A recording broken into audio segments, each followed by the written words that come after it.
কে যেন ঘোড়া থেকে নামলো। তারপর বারান্দায় জুতার শব্দ। অ্যালান চেয়ে আছেন দরজার দিকে। দরজার পর্দা সরিয়ে ঘরে ঢুকলো এক নারী, তরুণ বয়সী, অপূর্ব সুন্দরী। ঘরে বাতির অতি ক্ষীণ আলো।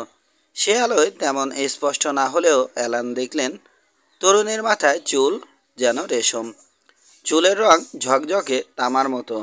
ঘাড়ে পরিপাটি ঘাড়ে পরিপাটি ছাদে ছাদে বাঁধা কবরী। পরনে ঘোর সোয়ারের পোশাক, কোটের উপর লম্বা ক্লোক, বেশ দামি শৌখিন। উঠে দাঁড়িয়ে অ্যালান বললেন, মিসেস এলিজাবেথ কার্টিস বোধ হয়। হ্যাঁ, মিসেস কার্টিস, বসুন। তরুণী বসলো চেয়ারে। অ্যালান বসলেন তার সামনের চেয়ারে। লুলু এলো এসে নবাগতকে দেখে তার কৌতূহল। সে ঘুরে ঘুরে মিসেস কার্টিসকে দেখছে, তারপর তার গা ঘেঁষে ঘ্রাণ নেওয়া শেষ হয় না। মিসেস কার্টিস আতঙ্কে নীল। এসে অ্যালান বললেন, ওর নাম লুলু। এতটুকু বয়স থেকে আমার কাছে আছে, আমার একমাত্র সঙ্গিনী। আপনার মতো মানুষ কখনো দেখেনি। এমন সুগন্ধ আপনার পোশাকে, আপনাকে ওর খুব ভালো লেগেছে। মিসেস কার্টিসের আতঙ্ক কাটল। মৃদু হেসে সে বলল, ভারী চমৎকার তো, সত্যি বটে। অ্যালান বললেন, আমি সব কথা শুনেছি, আপনাদের সংকল্পের কথা। আমি বলছি, এ পাগলামি করবেন না। আপনার ভাইকে বলেছি এ কাজে আপনি আমাদের সঙ্গে যাব আমি আপনাদের সঙ্গে যাব না, যেতে পারবো না। মিসেস কার্টিস বললেন, আপনি যে ফি চাইবেন দেব। তার জবাবও আপনার দাদাকে দিয়েছি। যে টাকা নেব সে টাকা ভোগ করবার অবসর মিলবে না। ওখানে গেলে ফেরা অসম্ভব, মৃত্যু নিশ্চিত। মিসেস কার্টিস বললেন, কিন্তু আমার স্বামী, তার কোনো সন্ধান করব না? সন্ধান পেলে হয়তো তাকে বাঁচাতে পারবো। তিলে তিলে তিনি মারা যাবেন, আর আমরা নিশ্চেষ্ট থাকব। তার উদ্ধারের কোনো উপায় করব না। যে চেষ্টায় কোনো ফল হবে না। তাছাড়া যে চেষ্টায় মৃত্যু নিশ্চিত, তা করা সঙ্গত হবে না। ধরুন আপনি আর আপনার স্বামী বনে ঘুরছেন। আপনার স্বামীকে ধরল সিংহে। আপনার কাছে অস্ত্র নেই স্বামী উদ্ধারের জন্য। এক্ষেত্রে আপনি সিংহের সঙ্গে লড়তে যাবেন কি ভরসায়? মিসেস কার্টিস নিঃশ্বাস ফেলল, বলল, আপনি বুঝবেন না মিস্টার কোয়াটারম্যান। আমার স্বামী আর আমি, আমাদের দুজনের এক মন এক প্রাণ। যদি পরস্পরকে না বিপদে দেখব, তাহলে মানুষ হয়ে জন্মানো কেন? কিন্তু এ সন্ধানে বেরোনো সেফ পাগলামি। তবু আমি যাব, যদি মরতে হয় তবু। কেউ না সঙ্গে যায়, আমি একা যাব। ওই ম্যাপ আছে, ম্যাপ দেখে যাব। পথ ঠিক করতে যদি না পারি, যদি ভুল পথে যাই, তবু আমি যাব মিস্টার কোয়াটারম্যান। আমার যাওয়া কেউ বন্ধ করতে পারবে না। তাহলে আপনি যান, কিন্তু তার জন্যে আমাকেও প্রাণের মায়া বিসর্জন দিতে হবে। এর কোনো মানে হয় না। আপনি যদি পাহাড় থেকে ঝাঁপ খেতে চান, আমার কর্তব্য আপনাকে মানা করা। আপনি যদি না শোনেন, আমি কি করতে পারি? আমিও তাই বলে পাহাড় থেকে ঝাঁপ খাবো আপনার সঙ্গে? এ হতে পারে না। মিসেস কার্টিস যেন ভেঙে পড়ল। তার দু চোখ বাষ্পোদ্ধ হলো। পুতাঞ্জলি পুটে সে বলল, দয়া করুন মিস্টার কোয়াটারম্যান। আপনার কাছে বড় আশা করে এসেছি, কিন্তু আপনি জানেন এতে কত রকমের বিপদ আছে, বিশেষ আপনি স্ত্রীলোক। মিসেস কার্টিস বললেন, যদি রীতিমতো আয়োজন করে সরঞ্জামপত্র নিয়ে লোকজন নিয়ে যাই, সেই সঙ্গে আপনার মতো গাইড, আপনার বুদ্ধি, আপনার অভিজ্ঞতা, বিশ্বাস করুন আমার এতটুকু ভয় করবে না। অ্যালান বললেন, আপনার সাহস দেখছি খুব, কিন্তু এ সাহস এর মানে আগুনের সঙ্গে যার পরিচয় নেই, আগুনে তার ভয় নেই। আপনার এই সাহস তেমনি। মানে পথে কত বিপদ বিভ্রাট আপনি কিছু জানেন না বলেই। মিসেস কার্টিস কোনো জবাব দিলেন না। অ্যালানের উপর নিবদ্ধ দৃষ্টি, মনের চিন্তার তরঙ্গ। হঠাৎ সে বলল, সাধারণত আপনি ফি নেন কত? অ্যালান বললেন, সাধারণ 200 পাউন্ড নেই, আর সমস্ত খরচা। মিসেস কার্টিসের দু চোখ প্রদীপ্ত হলো। মিসেস কার্টিস বললেন, আমি আপনাকে 500 পাউন্ড ফি দেব। অ্যালানের মুখে মৃদু হাসি। তিনি বললেন, 500 পাউন্ডের জন্য জান খোয়ানো? উহু, আমি পারব না। মিসেস কার্টিস নিথর নিস্পন্দন, দু চোখের দৃষ্টি নিবদ্ধ অ্যালানের উপর। 2 মিনিট, তারপর সে বলল, 5,000 পাউন্ড দেব। অ্যালানের দু চোখ বিস্ফারিত হলো। তিনি বললেন, অনেক টাকা মিসেস কার্টিস। সারা জীবনে আমি যা জমিয়েছি তার চেয়ে অনেক বেশি। এত টাকা আপনি দেব? অ্যালান কি ভাবলেন মিনিট খানেক, তারপর বললেন, সন্ধান পাই আর না পাই তবু দেবেন 5,000? শুধু গেলেই? নিশ্চয়। অ্যালান বললেন, যদি আপনি 20-25 মাইল গিয়ে বলেন, না আর যাব না, যদি ফিরে আসেন তবু দেব। এ টাকার সব, মানে 5,000 পাউন্ড বেরোবার আগেই আমি আপনাকে দেব। যদি না যাই বা ফিরে আসি তবু। যদি সন্ধান না পাই, যদি মাঝপথ থেকে ফিরে আসি, ও 5,000-এর উপর বোনাস স্বরূপ দেব আরও 500। তাছাড়া আপনার সব খরচ তো দেবই, আপনাকে এক পাই খরচ করতে হবে না। অ্যালান বললেন, বেশ, আমি রাজি। কি জানেন মিসেস কার্টিস, মৃত্যু এখানে সঙ্গে সঙ্গে ফিরছে, জন্তু জানোয়ারের রূপ ধরে, নানা ব্যাধির রূপ ধরে। আমার স্ত্রী মারা গেছেন এখানকার কাল রোগে 6 বছর আগে। একটি ছেলে, তাকে লন্ডনে রেখেছি। সেখানে লেখাপড়া শিখে সে মানুষ হবে বলে। এখানে কবে মারা যাব ঠিক কি, তাই মানে ছেলের জন্য সংস্থান। এ 5,000 তার জন্য সেখানকার ব্যাংকে জমা করে দিতে পারি। যদি আমি মারা গেলেও তার ভবিষ্যৎ মাটি হবে না, সংস্থান থাকবে। মানুষ হবার সুযোগ সে পাবে। 500 পাউন্ড আরও দেবেন ফিরে এলে। কেমন তো? শুধু হেসে মিসেস কার্টিস বললেন, ফিরে আসবো, আশা রাখেন তাহলে? হেসে অ্যালান বললেন, আশাতেই মানুষ কাজ করে মিসেস কার্টিস। নিরাশ হয়েও মানুষ আশা ছাড়তে পারে না কখনো। বেশ, কবে তাহলে বেরোতে পারেন? আপনার টাকাটা কালই আমি দেব, দিয়ে তারপর বেরোবো। আয়োজন করতে যেটুকু সময় লাগে, আয়োজন হলেই বেরোবো। কি আয়োজন তাহলে? কাল এরিকের অফিসে যাবেন সকালে, আমি ফর্দ করে নিয়ে যাব। বেশ, আয়োজনের জন্য খরচ যা লাগবে তাও আপনি বলা মাত্র দেব। তারপর বিদায়। ঘোড়ায় চড়ে মিসেস কার্টিস বিদায় নিয়ে গেল। অ্যালান বারান্দায় দাঁড়িয়ে রইলেন অনেকক্ষণ, তার মনে চিন্তার তরঙ্গ। চতুর্থ পরিচ্ছেদ। পরের দিন এরিকের অফিসে সকলের সাক্ষাৎ আলোচনা। এলিজাবেথ দিলেন অ্যালানকে 5,000 পাউন্ডের চেক। সে চেক অ্যালান সই করে এরিকের হাতে দিলেন। বললেন, এ টাকাটা তুমি আমার ছেলের নামে লন্ডনের ব্যাংকে জমা করে দেবে। তারপর সরঞ্জামপত্র সেসবের ব্যাপারে অনেক টাকা খরচ। গুডের ইচ্ছা 2 দিন দেরি করে এদের বন্ধুত্ব উপভোগ করে বেরোবেন, কিন্তু মিসেস কার্টিসের সবুর সইবে না। তার বিষম তাগিদ। 1 সপ্তাহের মধ্যে যদি তৈরি হওয়া যায় তো তার উপর একটি দিন দেরি নয়। সেজন্য বেশি টাকা খরচ হয়, কুছ পরোয়া নেই। সাজ সরঞ্জামের জন্য খরচ বাবদ এলিজাবেথ দিল অ্যালানের হাতে বেশ মোটা টাকা। অ্যালানের তখন আর নিঃশ্বাস ফেলবার সময় রইল না। ওরা যখন ভার দিয়েছেন তখন হুঁশিয়ার হয়ে ব্যবস্থা করা চাই। অনর্থক কতগুলো বেশি টাকা নষ্ট করা উচিত নয়। জিনিসপত্র লোকজন জানা হবে, তা কাজের হওয়া চাই। নিজে দেখে শুনে সব জোগাড় করতে লাগলেন, যা যা দরকার কোনোটা না বাদ পড়ে। একখানা বড় ওয়াগন গাড়ি কিনলেন, 22 ফুট লম্বা গাড়ি। সেকেন্ড হ্যান্ড বটে, কিন্তু বেশ মজবুত অথচ হালকা। দাম দিতে হলো 125 পাউন্ড। এ গাড়ি কোয়াক্ষেপ গেছে হীরার খনির অঞ্চলে, গিয়ে ওটুর দেহে ফিরে এসেছে। দূরের এক গ্রাম থেকে অ্যালান জোগাড় করলেন 2টি বেশ বড় আর জোয়ান বলদ, গাড়িটা টানবার জন্য। জুলু জাতের বলদ, বেশ চলতে পারে অবিরাম ঘন্টার পর ঘন্টা। গাড়িতে খুব ভারী মোটঘাট না থাকলে দিনে এরা 30-32 মাইল পাড়ি দিতে পারে অবলীলায়। মনে হলো পাড়ি তো দেবেন, কিন্তু কোথায়? কার্টিসের ম্যাপ দেখে অ্যালানের মনে জাগছে অপরূপ ছবি। ছবির মুল্লুক দুনিয়ায় সে মুল্লুকের অস্তিত্ব নেই।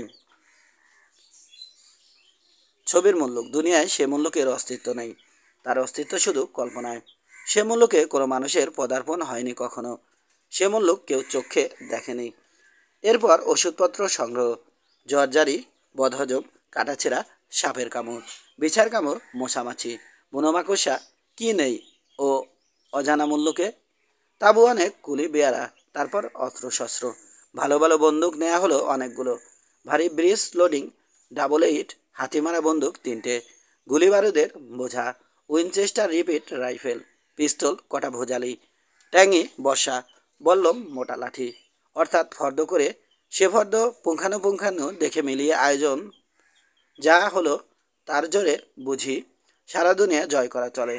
তারপর যাত্রা রাজা সোলেমনের হীরার খনির উদ্দেশ্যে। কালুয়ানা ছাড়িয়ে কত হাজার মাইল দূরে ঘন অরণ্য, পাহাড় পর্বতের আড়ালে এখনই আছে কি নেই কেউ জানে না, তবু এ যাত্রা সম্পূর্ণ নিরুদ্দেশের পথে। যাবার সময় অ্যালান বললেন, একে বলে পাগলের অভিযান। যাত্রা করে বেরিয়ে পরপর কদিন আনন্দে চলেছেন সকলে। জনতার সংস্পর্শ থেকে সম্পূর্ণ বিচ্ছিন্ন হয়ে চলেছেন সকলে। নিরাপদ পথ, কোনো কিছু ঘটল না। 30 জন কুলি চলেছে সারবন্দি হয়ে, সারে ঘাড়ে রসদপত্র। কুলিদের পেছনে দু বলদ জোতা ওয়াগন, ওয়াগনে বসে এলিজাবেথ, ওয়াগনের সঙ্গে হেঁটে চলেছেন অ্যালান আর গুড।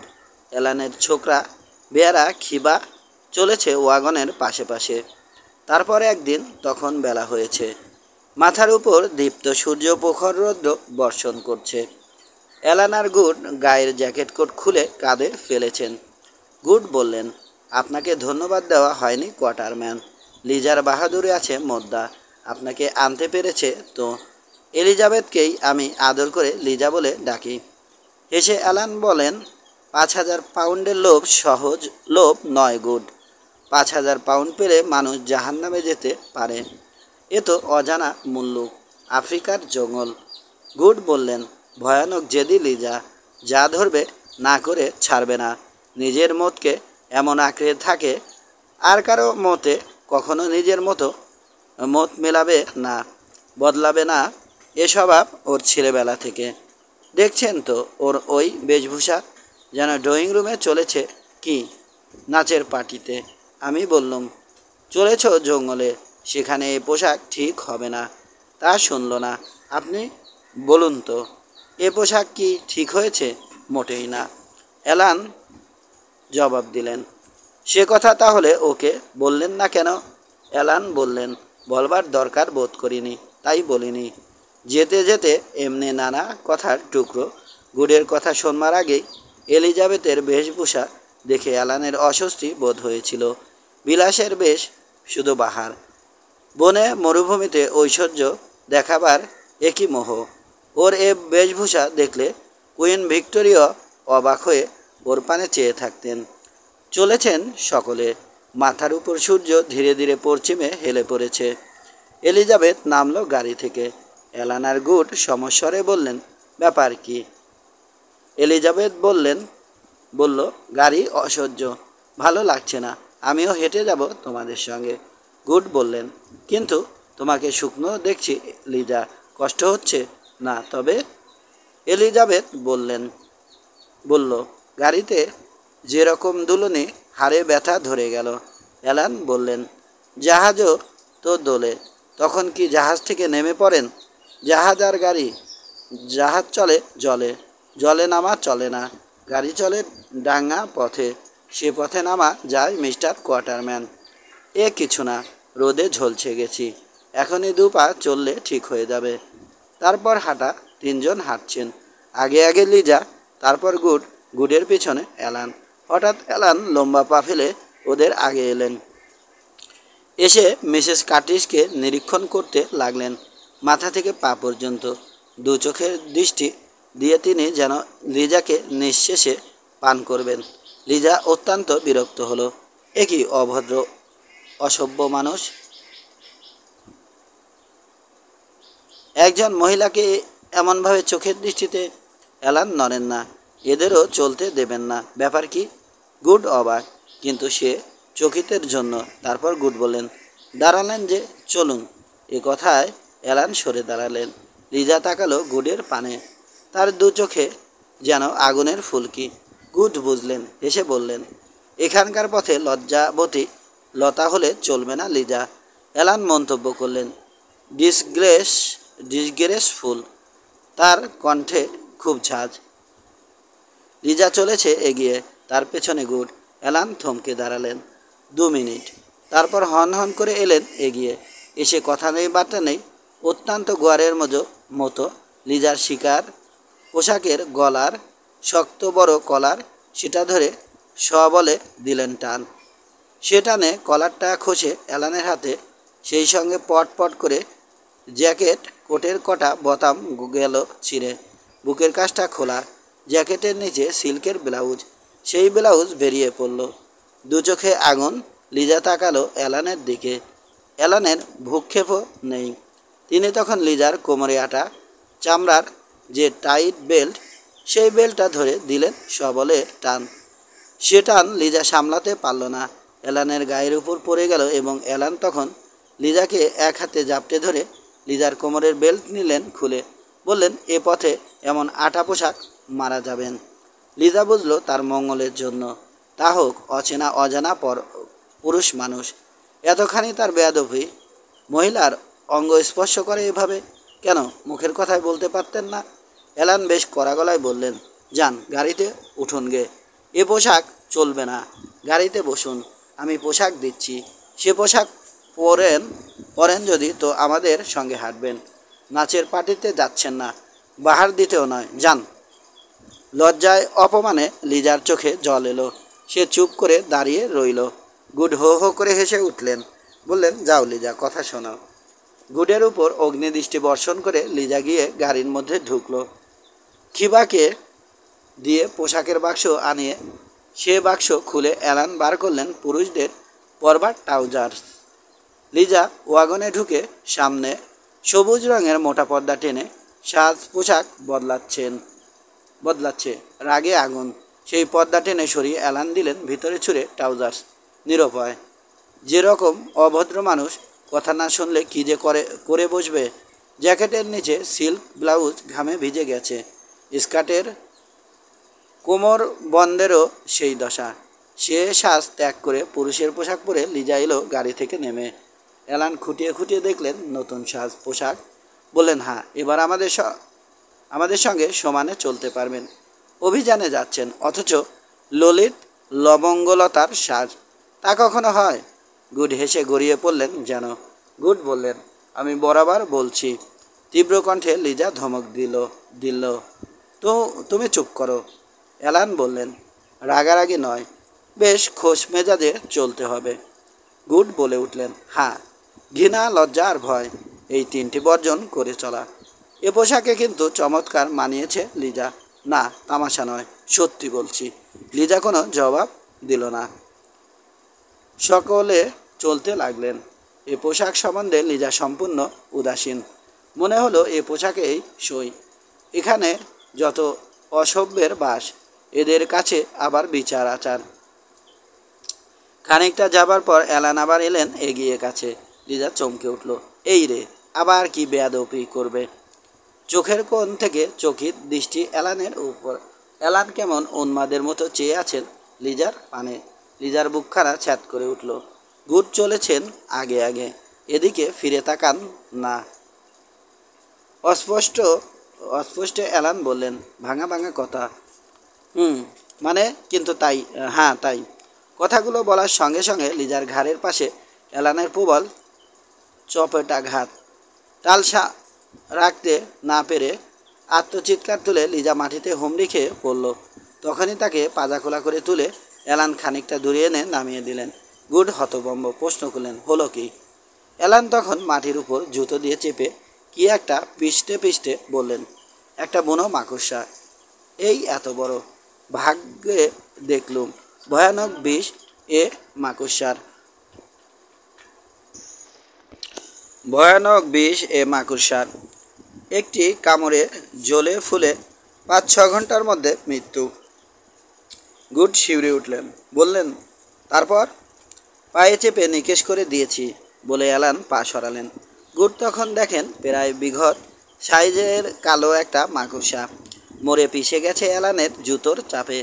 লিজা কীরকম রাগে ফুলছিল, বর্বরটাকে কিভাবে সায়স্তা করা যায় ভাবছিল। মাকড়সা দেখে মুখে চোখে আনন্দের দীপ্তি।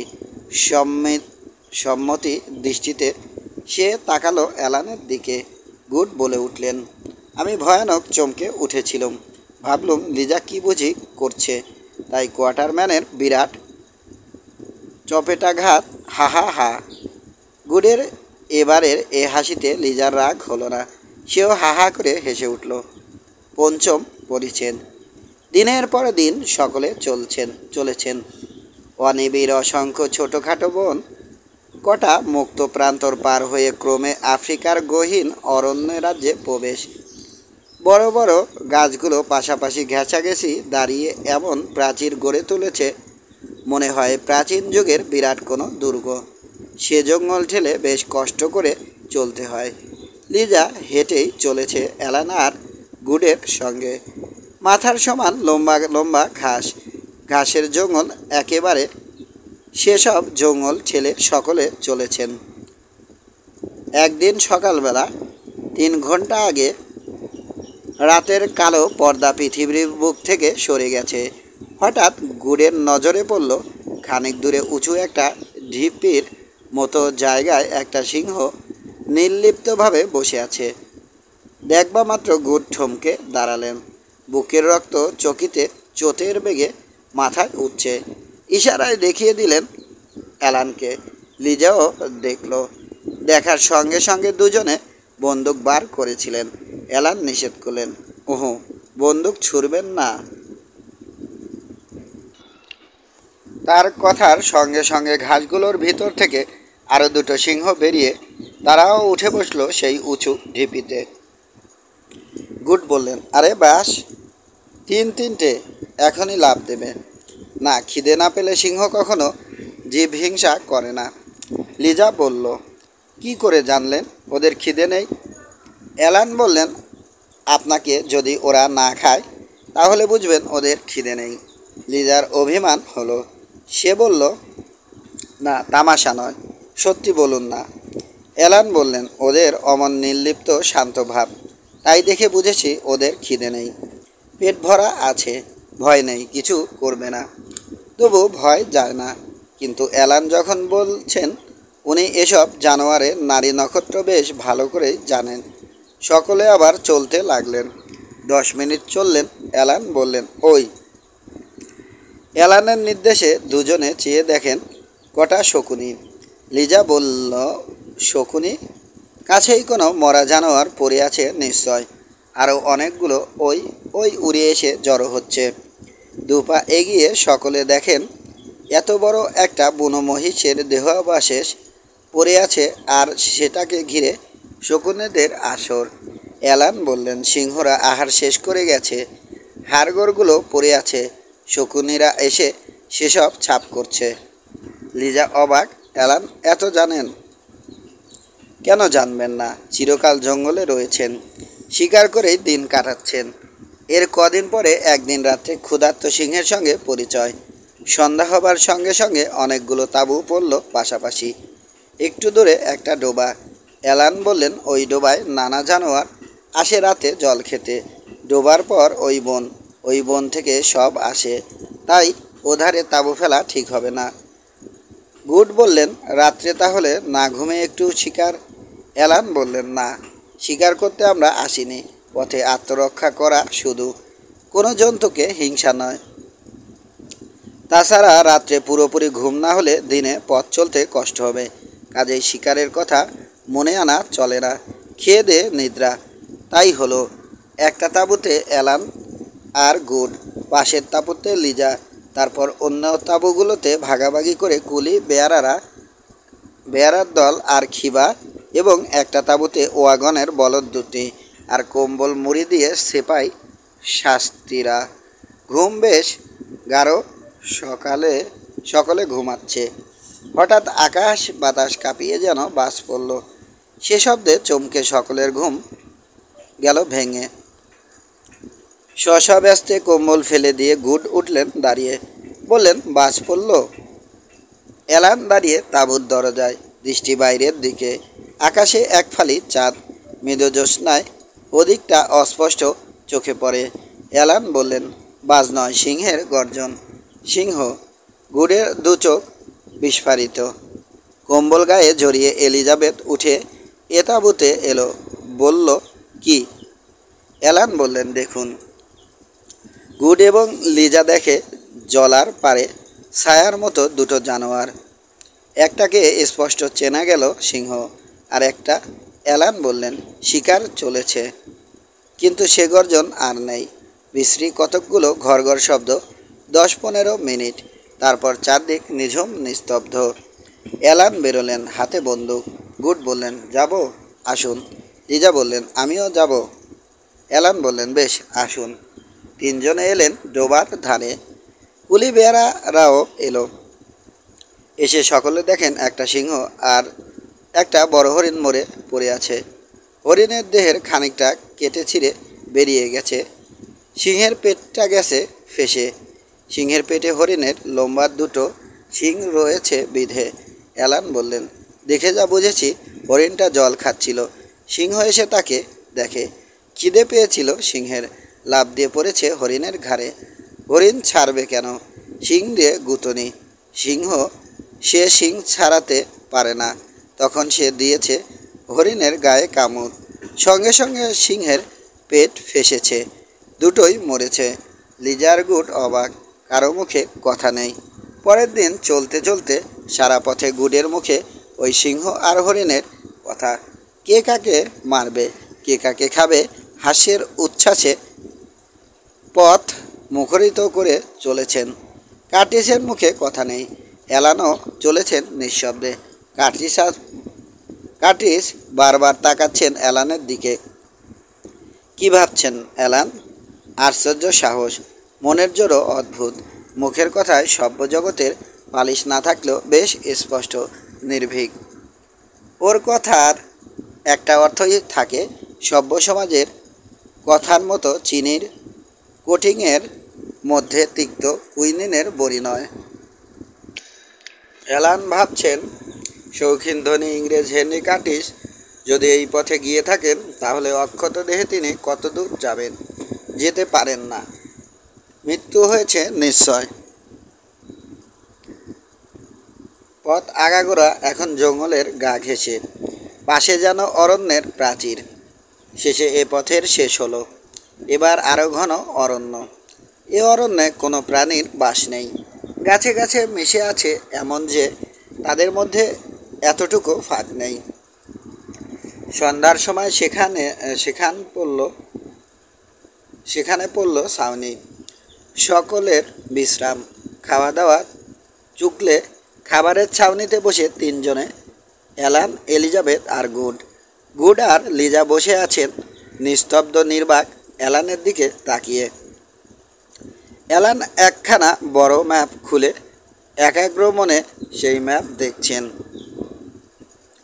অনেকক্ষণ ধরে দেখে টেবিলের উপর ম্যাপখানা বিছিয়ে এলান বললেন, ম্যাপের গায়ে খাবার কাটা ছুঁয়ে, এই দেখুন। পূব দিকে এ জায়গা থেকে আমরা যাত্রা আরম্ভ করেছি। তারপর কাঁটাটা বুলোতে বুলোতে বললেন, এই হলো মধ্য আফ্রিকা। আমরা এখন এই জায়গায় এসেছি। দেখে এলিজাবেথ শিউরে উঠল, বলল, বলেন কি, 17 দিনে এই এতটুকুন?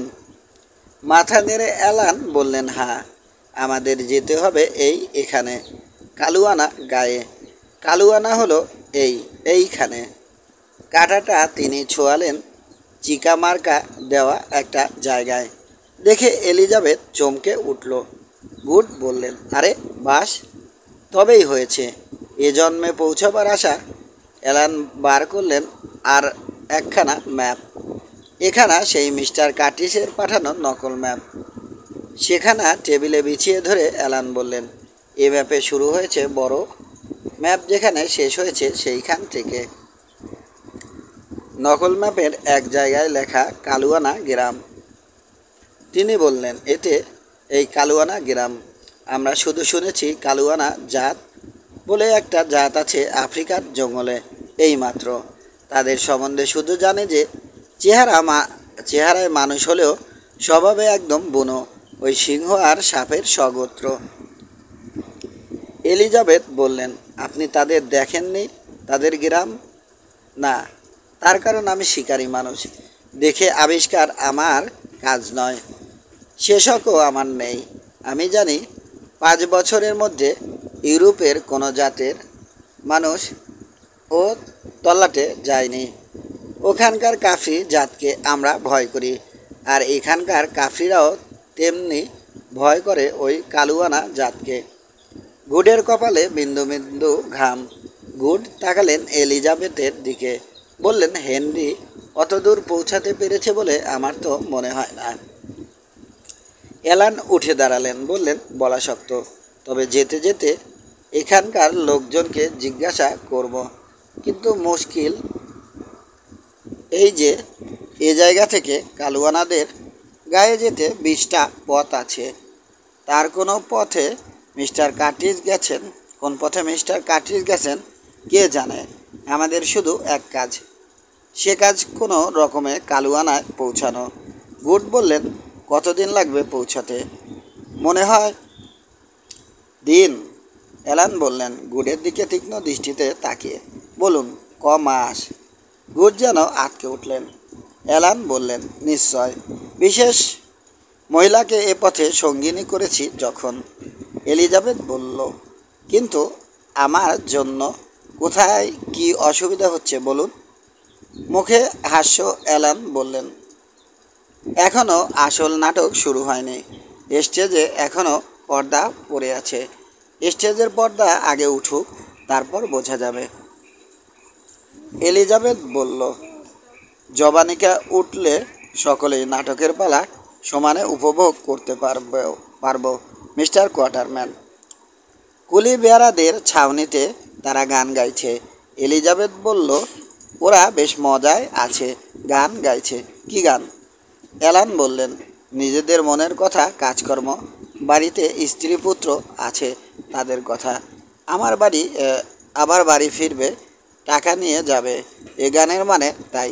এলিজাবেথের 2 চোখ উজ্জ্বল, একাগ্র মনে শুনছে তাদের গান। গানের সুর বদলালো। লিজা বলল, অন্য গান বোধ হয়। অ্যালান বললেন, হ্যাঁ, এবার এ গানে আমাদের কথা। ওরা গাইছে, আমাদের সঙ্গে আছেন রাজেন্দ্রানী। গাইছে রাজেন্দ্রানী প্রসন্ন হয়ে ওদের মনিবকে, অর্থাৎ আমাকে দেবেন বরমাল্য। কথাটা বলে অ্যালান হাসলেন। কার্টিসের মুখ হলো লজ্জায় রাঙা। রাত্রে সকলে ঘুমোচ্ছে, অ্যালান ছাড়া। অ্যালানের তাঁবুতে তিনি আর গুড ঘুমোচ্ছেন। তার নাক ডাকছে। অ্যালান শুয়ে শুয়ে ভাবছেন, যে দায়িত্ব নিয়েছেন সে দায়িত্বের কথা। পাশে এলিজাবেথের ছাউনিতে সারা শব্দ নেই। চারিদিকে নিঝুম নিস্তব্ধ, অরণ্য নীরব। হঠাৎ এলিজাবেথের ছাউনিতে এলিজাবেথের চিৎকার। অ্যালান উঠে তীরের বেগে পর্দা ঠেলে সে ছাউনিতে ঢুকলেন। ঘুম ভেঙে এলিজাবেথ বিছানায় উঠে বসেছে, চোখ আতঙ্কে ভরা। ছাউনির মধ্যে বাতি জ্বলছে। অ্যালানকে দেখে অপথিব কণ্ঠে লিজা বলল, স্বপ্ন দেখেছি মিস্টার কোয়ার্টারম্যান, ভয়ের স্বপ্ন, সিংহের স্বপ্ন। অ্যালান কোনো কথা বললেন না, একাগ্র দৃষ্টিতে তাকিয়ে রইলেন লিজার পানে। মনে পড়ল, গুড বলেছিলেন রাত্রে লিজা ঘুমোতে পারে না, স্বপ্ন দেখে চিৎকার করে ওঠে।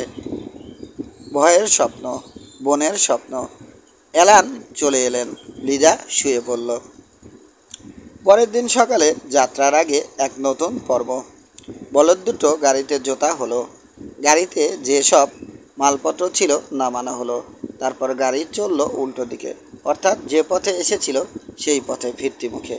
লিজা বলল, গাড়ি ওদিকে কোথায় যাচ্ছে? অ্যালান বললেন, গাড়ি ফিরে যাচ্ছে। এবার আর পথ নেই, গাড়ির পথ। হেঁটে যাওয়া ছাড়া উপায় নেই, তাও যেতে হবে গাছ কেটে। মাঝে মাঝে জঙ্গলও কাটতে হবে। লিজা শুনল, শুনে নির্বাক অপলক নেত্রে গাড়ির দিকে তাকিয়ে আছে। গুড বললেন, ফিরে যেতে চাও নাকি লিজা? না, লিজা ফিরল এদিকে। বলল, সভ্যতার সঙ্গে সব সম্পর্ক শেষ হলো। অ্যালান বললেন, হ্যাঁ। বিলাস বর্জন করে, আরাম ত্যাগ করে এবার কৃচ্ছ সাধন পারবেন তো? দু চোখে ভর্ৎসনা। এলিজাবেথ তাকালো অ্যালানের দিকে, মুখে কথা নেই। অ্যালান হাসলেন, হেসে মুখ ফেরালেন।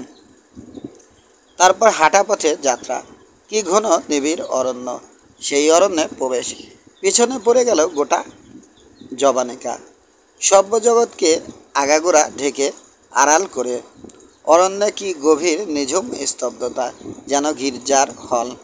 বড় বড় গাছের মোটা মোটা ডালপালা মাথার উপর আকাশকে ঢেকে রেখেছে। গাছের গুঁড়িগুলো এমন মোটা, মনে হয় আকাশকে যেন মাথায় করে রেখেছে ভারী বোকার মতো। দুপুরে গাছতলায় বসে খাওয়া দাওয়া ছাউনি ফেলবার মতো জায়গা নেই। অ্যালান বললেন, সকলে গড়িয়ে একটু বিশ্রাম করুন।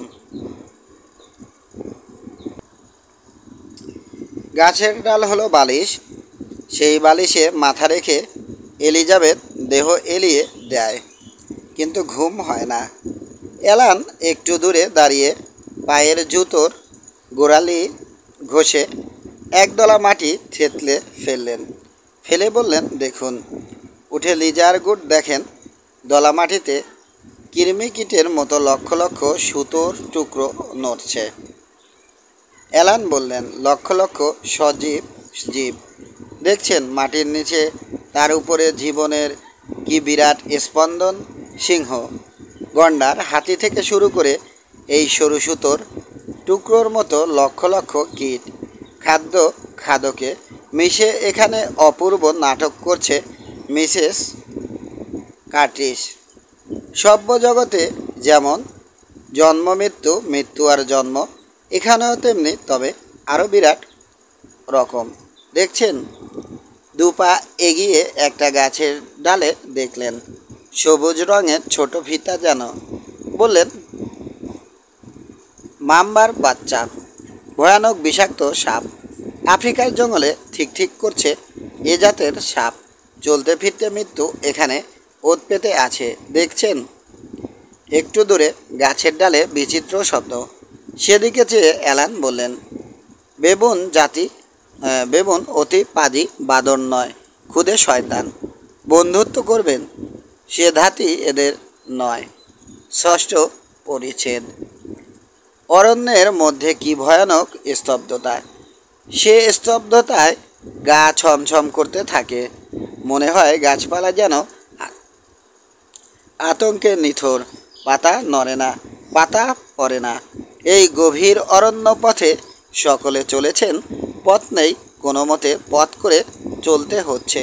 হঠাৎ একদিকে আঙুল দেখিয়ে চাপা গলায় এলিজাবেথ বলল, ওই ওই কি ওটা? যেখানে ওটা পড়ে আছে সেখানে ঘন পত্রান্তরাল ভেদ করে এক ঝলক রৌদ্র এসে পড়েছে।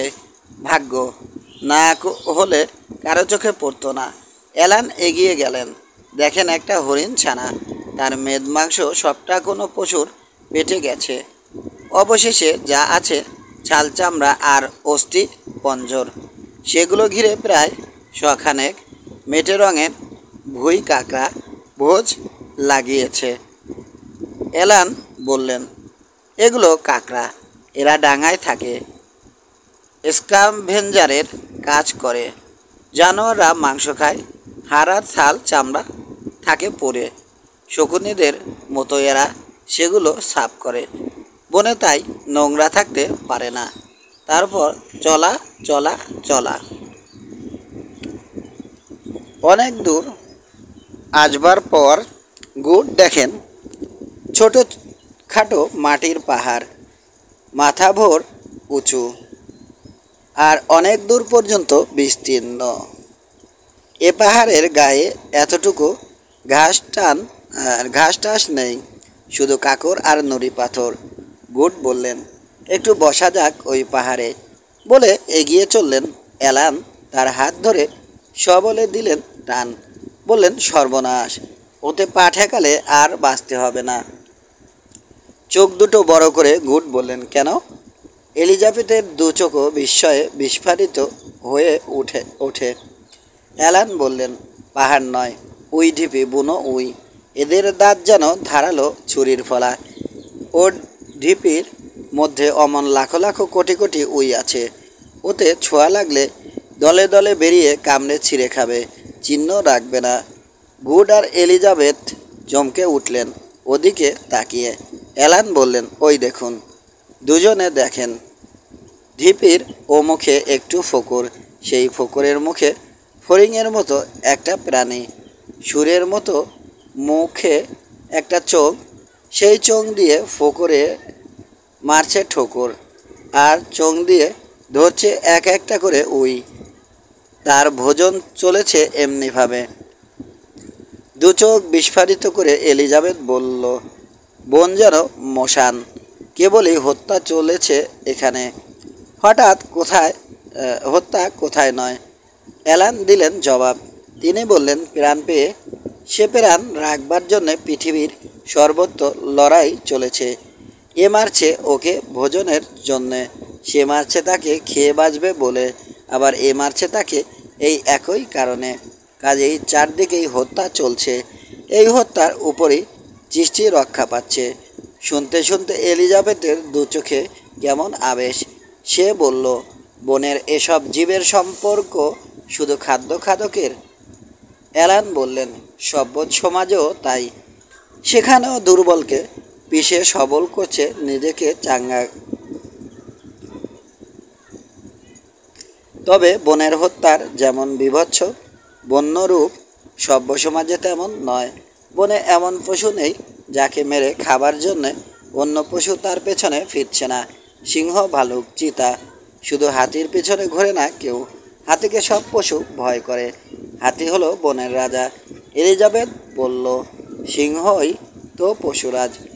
অ্যালান বললেন, আর সব জায়গায় হতে পারে, কিন্তু আফ্রিকার জঙ্গলে হাতি রাজা। মানুষ? এলিজাবেথের প্রশ্ন। অ্যালান বললেন, মানুষের জয় জয়কার সর্বত্র। এলিজাবেথ বলল, তথ্য কথা রেখে এগিয়ে চলুন। কোথায় এমন হত্যার ঢিপি পা দিয়ে ফেলব শেষে? অন্ধকার হয়ে আসছে, তাই আমি বলি, আলোয় আলোয় যত দূর এগোতে পারি। আবার চলার বিরাম নেই। চলতে চলতে একটু ফাঁকা জায়গা, যেখানে মানুষজন, ছোট একটা বসতি, কাফরির বসতি। ওধারে একটু আগে নদী। কাফরি বসতি দেখে এলিজাবেথ বলল, এরা কেমন মানুষ? অ্যালান বললেন, আমাকে জানে। এরা জাবানবাড়ি কাফরি। একটু আগে যে নদী, ওই নদীর নাম জাবানবাড়ি, তাই থেকে গ্রামের নাম, জাতের নাম জাবানবাড়ি। এদের সঙ্গে সভ্য জগতের কিছু কিছু পরিচয় আছে। যেসব শিকারী আসে, এরা তাদের দেখাশোনা করে, কাজ করে। আমাদের দেখলে অতিথি বলে খাতির যত্ন করবে। গুড বললেন, তা করলেই ভালো। একটা রাত তবু লোকালয়ে আরামে নিদ্রা হবে। ওদের সর্দার এলো, খাতির যত্নের ঘটা, মাংস এলো, খাবার জল এলো, শরবত এলো। কাফরি ছেলে মেয়ে, বুড়ো যুবা সকলে এলো। সর্দারের নাম বিশু। বিশুর সঙ্গে অ্যালানের কথাবার্তা ও দেশি ভাষায়। গুড বা লিজা তার বিন্দু বিসর্গ কিছুই বোঝেন না। বিশুকে অ্যালান বললেন, হেনরি কার্টিসের কথা। এ পথে কার্টিস সাহেব নিশ্চয় গেছেন, সন্দেহ নেই। মিস্টার কার্টিসের বর্ণনা দিতে বিশু সর্দারের মনে পড়ল। বিশু বলল, হ্যাঁ, মনে পড়েছে। তার সঙ্গে একটা বেয়ারা ছিল, বন্দুক আর রসদপত্র বইত। বেয়ারার অদ্ভুত চেহারা, একটা চোখ কানা, আর গালে এত বড় একটা কাটা দাগ। হ্যাঁ, আমার মনে পড়েছে। এলিজাবেথের দিকে ফিরিয়ে অ্যালান বললেন, বাজে কথা বলে মনে হয় না। এক চোখ কানা বেয়ারাকে আমি জানি, খুব বিশ্বাসী লোক, আর তেমনি খাটতে পারে, মেজাজ ভালো। এসব জায়গার নারী নক্ষত্র সে বেশ ভালো রকম জানে। গাইডের কাজ করে। মিস্টার কার্টিস যে তাকে নেবেন বিচিত্র নয়। এ কথায় কতখানি আশা এলিজাবেথের মনে যেন আনন্দের বিদ্যুৎ চমকে গেল। অ্যালান বললেন, এ পর্যন্ত তিনি এসেছিলেন সে খবর পাওয়া যাচ্ছে। তারপর এখান থেকে যাবার পর নদী পার হয়ে। অ্যালান বললেন, বিশু সর্দারকে তোমাকে সাহায্য করতে হবে বিশু। আমাদের লোকজন সব পার করে দিতে হবে তোমার নৌকায়। বিশু বলল, আমি বলে দিচ্ছি যতগুলো ছিপ চান আমার লোকেরা ঠিক করে রাখবে। তারপর কাল সকালে বেরোবেন। পরের দিন নদী পার হয়ে ওপারে জলা, বিস্তীর্ণ জলা, জলার পর জলা, জলার অন্ত নেই। অ্যালান বললেন, এ পথে এগোবেন কি করে? আপনাকে ভরসা করে। লিজা দিল জবাব। অ্যালান বললেন, তাহলে আসুন আমার সঙ্গে হামা দিয়ে দিয়ে। জলায় দেখছেন বড় বড় গাছ, গোড়া শুদ্ধ উপরে পড়ে আছে। ওর উপর দিয়ে হেঁটে যাওয়া যাবে না। শ্যাওলায় ভীষণ পিচ্ছল, হরহর করছে, হাঁটবার উপায় নেই। যেতে রীতিমতো কসরত চাই। আপনি যেমন বলবেন করব। অ্যালান চললেন আগে, তারপর এলিজাবেথ, তারপর গুডের পেছনে লোকজন। তারা হেঁটে জলা ভেঙে চলেছে, হাতে ডান্ডা। জলে সে ডান্ডা সজোরে সশব্দে চালাতে চালাতে একটা দুটো তিনটে জলা পার হয়ে এলিজাবেথের মনে সাহস হলো। সে বলল, আমি বুঝেছি মিস্টার কোয়ার্টারম্যান, এবারের এ জলায় আমি যাব সকলের আগে, আমার পরে আপনি। বেশ। এলিজাবেথ চলেছে আগে, অ্যালান তার পিছনে। চারদিকে নজর। হঠাৎ তিনি দেখেন কোনাকুনি একটা গাছের গুঁড়ি। দেখে তিনি চমকে উঠলেন। খিবা চলছে লিজার সঙ্গে সঙ্গে পায়ে হেঁটে। তাকে ইশারা করলেন অ্যালান। খিবা অমনি নিঃশব্দে ঘুরে পাজাকোলা করে তুলে নিল এলিজাবেথকে। চমকে এলিজাবেথ তাকালো অ্যালানের দিকে। তর্জনী তুলে নিজের ঠোঁট চেপে সংকেতে অ্যালান জানালেন চুপ। সঙ্গে সঙ্গে বন্দুক তুলে তিনি সেই গাছের গুঁড়িটাকে তাক করে ছুড়লেন গুলি। সঙ্গে সঙ্গে গাছের গুঁড়িটা নড়ে উঠল এবং তার এত বড় বিরাট এক কুমির। অ্যালানের বন্দুক থেকে আর একটা গুলি গিয়ে লাগলো তার ডাগরায়। মোক্ষম মার। কুমির মরে গেল। জলার পচা কালো জল রাঙা হয়ে উঠল কুমিরের রক্তে। খিবা ইতিমধ্যে এলিজাবেথকে পাজাকোলা করে তুলে সরে গেছে। কুমির মারা গেলে খিবা তাকে নামিয়ে দিল।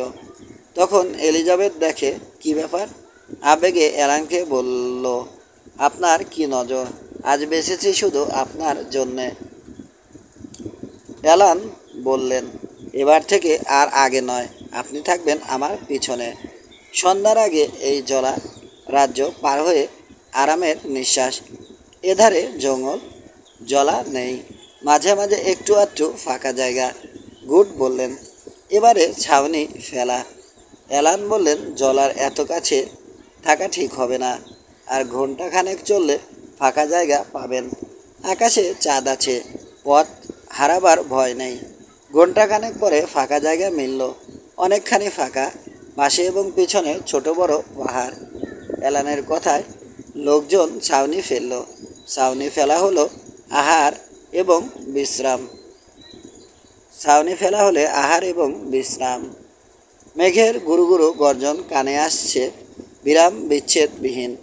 এলিজাবেথ বলল, মেঘ ডাকছে নাকি? অ্যালান বললেন, না, পাহাড় থেকে ঝর্ণা ঝরছে, জল পড়ার শব্দ। এলিজাবেথের দু চোখ উজ্জ্বল হলো। সে বলল, ঝর্ণা কতকাল পরে কাল, তাহলে নেয়ে বাঁচব। ও জলে নাওয়া যাবে তো? অ্যালান বললেন, হ্যাঁ, কোনো ভয় নেই। এধারে জানোয়ার বা বুনো মানুষ নেই। পরের দিন ভোরে উঠে বাক্স থেকে কাঁচি বার করে এলিজাবেথ মাথার চুলগুলো কেটে ছোট করল। কাঁধ পর্যন্ত থোলা থোলা চুল। তারপর সাবান আর তোয়ালে নিয়ে সে চলল ঝর্ণায় চান করতে। চমৎকার দৃশ্য। পাহাড়ের গা বয়ে ঝরঝর ধারে জল ঝরে পড়ছে নিচে। সাদা সাদা ফেনা উল্লাসে উল্লাসে উল্লাসে উচ্ছ্বাসে বয়ে চলেছে তরতর বেগে, যেন হাঁসের সার। এক জায়গায় কতগুলো পাথর পড়ে একটা কুণ্ড। সে কুণ্ডে স্ফটিকের মতো স্বচ্ছ জল। দেখে লিজার মনে হলো তার স্নানের জন্যই কে যেন এ কুণ্ড তৈরি করে রেখেছে। জলে নেমে গায়ে মাথায় সাবান ঘষে কতক্ষণ ধরে তার চেয়ান চলেছে, জল ছেড়ে উঠতে ইচ্ছে করে না। হঠাৎ গাছের পাতায় খসখস শব্দ শুনে চোখ তুলে চেয়ে দেখে দূরে গাছতলায় একজন মানুষ দাঁড়িয়ে। দলের কেউ নয়, কাফিও নয়, কিন্তু কি চেহারা, যেন রাক্ষস। মাথায় 7 ফুট মাথায় 7 ফুট লম্বা, গায়ের রং কালো নয়, কতগুলো কমলা লেবুর রং যেমন লালচে হলুদ পানা হয়, এ মানুষটির রং ঠিক তেমনি। ভয় হলো। একা ছাউনি থেকে বেশ খানিকটা দূরে এসেছে। এখান থেকে চিৎকার করলে ছাউনিতে কেউ শুনতে পাবে না।